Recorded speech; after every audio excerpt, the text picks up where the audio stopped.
para expulsar espíritus inmundos y curar toda enfermedad y dolencia. Estos son los nombres de los 12 apóstoles. El primero, Simón, llamado Pedro, y su hermano Andrés. Santiago el Cebedeo y su hermano Juan. Felipe y Bartolomé. Tomás y Mateo el publicano. Santiago el de Alfeo y Tadeo.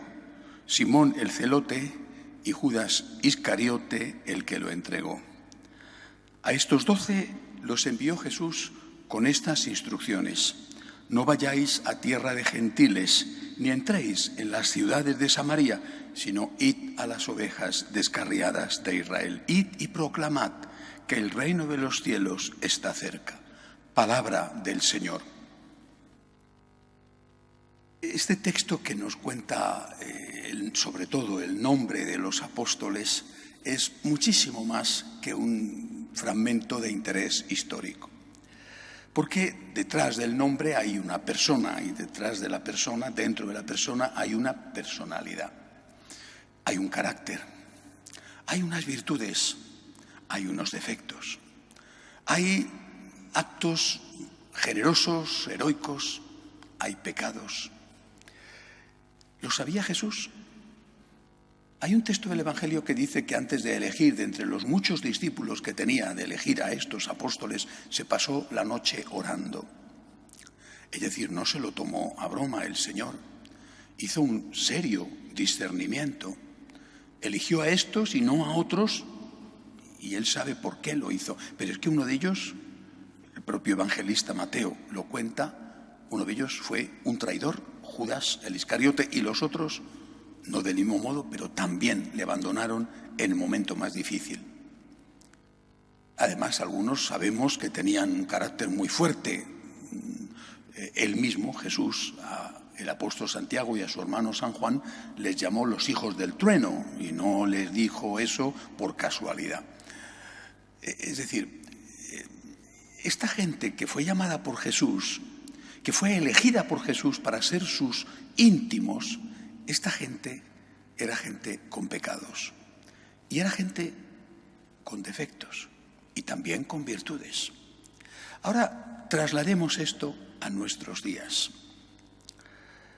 Imaginemos que estos son los obispos, de hecho los obispos son los sucesores de los apóstoles y el Santo Padre, obispo de Roma, sucesor especial de San Pedro.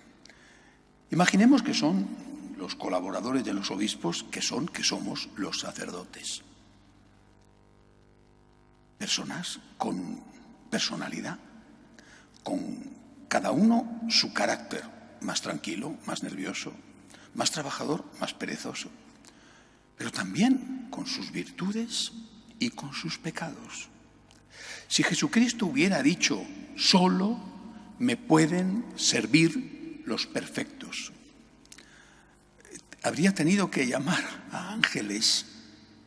No habría podido servirse de ningún hombre, ni San Pedro, ni Santiago, ni San Juan, ninguno. Ángeles, excepto su mamá, la Santísima Virgen, todos los demás no podían ser llamados al servicio de Cristo porque eran seres humanos con pecados, con defectos.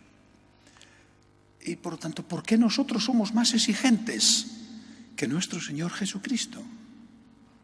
¿Por qué queremos que el sacerdote no sea un hombre? Es decir, ¿por qué queremos que el sacerdote sea un ángel? No digo querer o no querer que el sacerdote sea santo, que es distinto. Creo que lo que hay que pedirle al sacerdote son esencialmente dos cosas. Primero, lo dice Jesús, id y proclamar que el reino de los cielos está cerca. Primero, el sacerdote tiene que enseñar la recta doctrina. Primero, tiene que enseñar la recta doctrina. Id y proclamad, id y evangelizad, id y enseñad lo que yo os he enseñado a vosotros. Esto es lo primero. Lo primero que tiene que pedírsele al médico es que cure a los enfermos. Lo primero que tiene que pedirse al profesor es que enseñe bien y no enseñe cosas falsas a sus alumnos.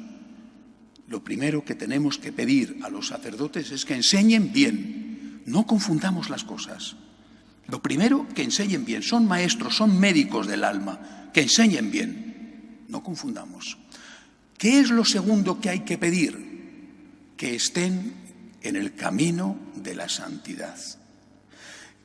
¿Qué significa estar en el camino de la santidad? ¿Qué significa estar en el camino de la santidad para un laico?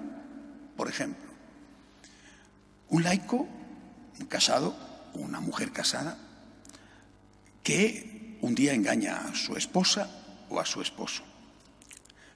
Bueno, eso está mal, es un pecado y es un pecado grave.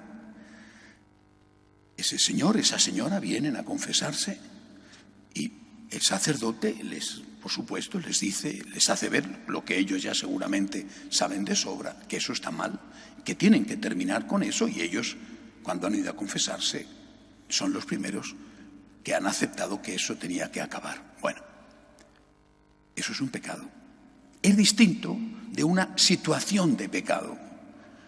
¿Cuál es la diferencia entre pecado y situación de pecado? Que la situación de pecado es una situación donde el pecado continúa y donde además no hay intención de acabar con él. Eso es lo que no se puede consentir, ni del laico.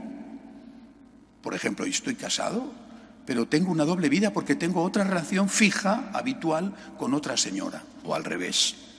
Eso no se puede consentir. El sacerdote no te puede perdonar. Bueno, pues eso no se le puede consentir tampoco al sacerdote.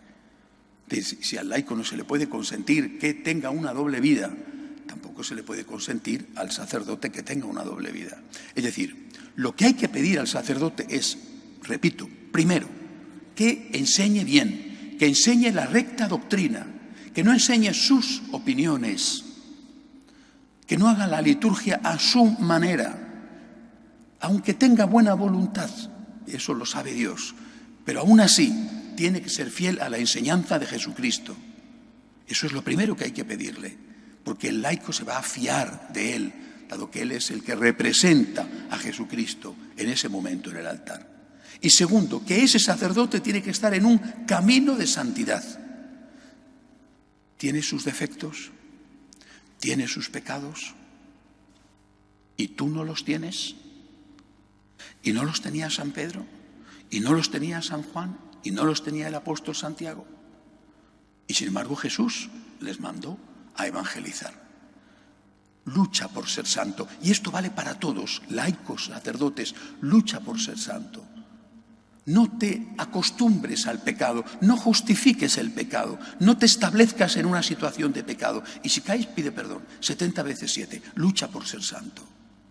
Yo creo que esto es lo que tenemos que pedir hoy a los sacerdotes. Y además, lo digo como parte interesada, por supuesto, no soy obviamente neutral en este punto. Además, hay que acoger, hay que querer, hay que cuidar a los sacerdotes. No solo porque somos muy pocos y cada vez menos, y la ley de la oferta y la demanda hará que cada vez estemos más valorados a la fuerza, porque no hay, no solo por eso, sino porque el sacerdote, que es un ser humano, está luchando por ser santo y por seguir a Cristo. Pidamos a los sacerdotes que hagan lo posible por ser santos, que se arrepientan de sus pecados, que intenten corregir sus defectos, que enseñen la recta doctrina, y cuidemos a los sacerdotes, ayudémosles para que enseñen esa doctrina y para que estén en el camino de la santidad. Que así sea.